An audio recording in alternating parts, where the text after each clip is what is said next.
All right, so recently the CEO of OpenAI, Sam Altman, admitted there is actually an AI bubble, which is generally a term for the industry is full of shit compared to what it actually is in terms of value.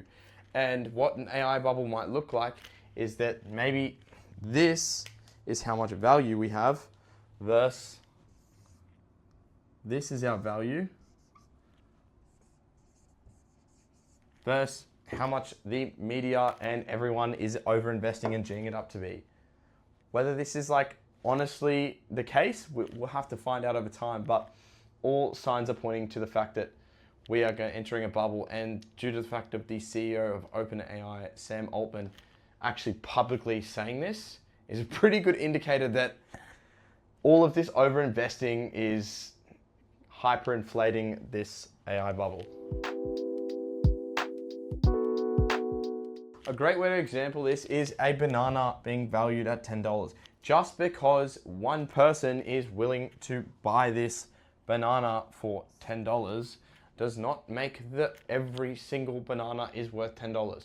That is what's causing this overinflation in the AI market. Now, a good way to understand this banana analogy is, for a long time, these four companies are the big four in terms of the industry for tech. They represent 1% of the entire US GDP. Now, recently, OpenAI raised close to $50 billion, and countries are investing hundreds of millions of dollars into AI. China even invested $500 billion. Donald Trump, the United States president, invested another also $500 billion into a project called Stargate. All of these massive investments from massive hitters in the market are bound to inflate the market. If you're looking at in terms of a chart, you have a bunch of people investing, and then all at once, these companies that held 1% of the entire GDP start dumping money into the market, it skyrockets. And when you have political figures also investing, it continues to skyrocket. That is the best way of understanding. It's being overinflated through investments traded between each other. Okay, a great way to understand this is a recent study that's happened over literally the last couple of weeks. Now, this is what artificial market manipulation looks like. OpenAI sends an investment to NVIDIA for, let's call that $50 billion, due to NVIDIA producing a lot of chips for OpenAI. NVIDIA then takes that $50 billion that they're using to produce chips and invests it into AMD. They send that $50 billion over to another company, which is then going to when OpenAI invests in NVIDIA, drives the stock price up. When NVIDIA reinvests that into AMD, AMD's stock price jumps up. AMD then reinvests that into OpenAI. When they're all internally investing, it just artificially grows the market. I am probably the worst person explaining this, but in terms of how it looks on paper, that is the easiest way. All three companies, all jumping insanely in terms of stock price, and all just sending money between each other. It's like when you send money to your mate, and that mate sends money to another mate, and then that other mate sends that money back to you. You don't naturally go from $50 that move between to $100 billion. Okay, another key indicator that this is an AI bubble is that right now the amount of money being putting into it is not feasible for the infrastructure that's in place. Currently, in terms of what data centers are available in the market, they cannot house as much as money as they're dumping into it. The US infrastructure, in terms of even power production, cannot produce or look after the amount of data centers needed for the amount of investments that have been put in. Data centers usage currently is 1.5% of the world's electricity. And on the trajectory we're on, by 2030, they could be usage could increase to 3% of the world's energy source. Now, currently the infrastructure for that is just not in place. And in 5 years, in terms of these investments, yes, they They can put all these data centers in place, but the actual grids that are in place can't handle this. Hence why we are looking at a bubble. Data centers can't handle the capacity that are being put in place. That's just a simple way of putting it. ROI.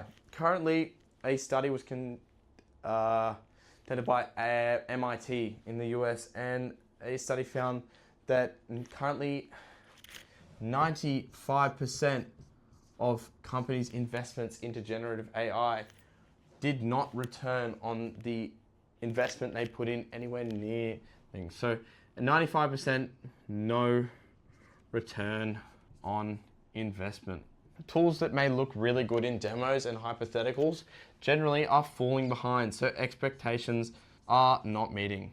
And the companies that are seeing actual results in the industry are companies that are picking existing processes and replacing it that way, opposed to trying to jump the gun with AI. They're actually going in with automation, so they're automating with AI.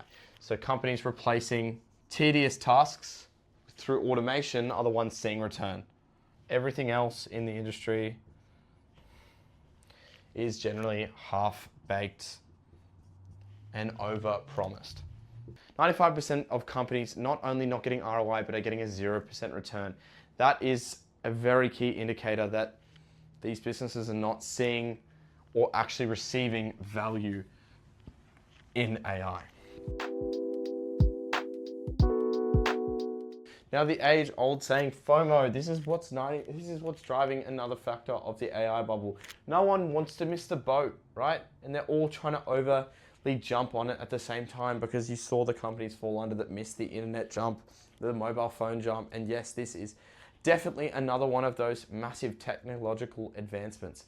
However, due to this FOMO, it's just driving false expectations. So another really big factor of just driving this, it's actually not, it's less about results, and these companies aren't bringing much tangible. It's more about not being a dinosaur. And we saw this with the dot-com bubble, companies jumping onto the dot-com domain and doubling in value. It's false evaluation, and it's what drove the dot-com bubble.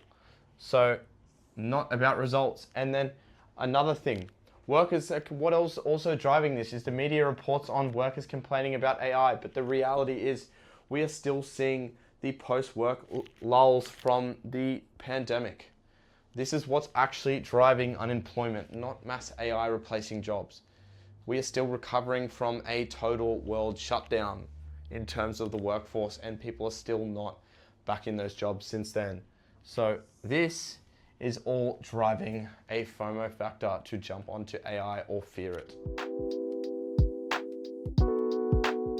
So key points in conclusion, this AI bubble won't wipe out everything. It will just minimize, and only the valuable stuff that's probably small and under wraps and actually making a difference will survive. It is similar to the dot-com bubble, how big companies like eBay and Yahoo survived, but like all these little guys that were trying to jump on the train that didn't exist really overinvested and shot themselves in the leg. So in conclusion, the main things that will survive will be physical stuff like data centers and stuff that's actually moving the needle in terms of, pre-existing stuff that's got so hard foundation. Big companies like OpenAI, Claude, that have real fun foundations in the market and actually have real use cases. And flashy AI startups like myself in the market heavily will disappear, because there will be an over promise of this AI agents and everyone needing this AI stuff in their business. You don't really need it. Yeah, that is the best way to put it. In conclusion, it's a bubble and it's being driven from multiple factors, but it's the stuff that is actually valuable is what will remain after that burst. But yeah, thanks for giving it a watch, and I will see you in the next one.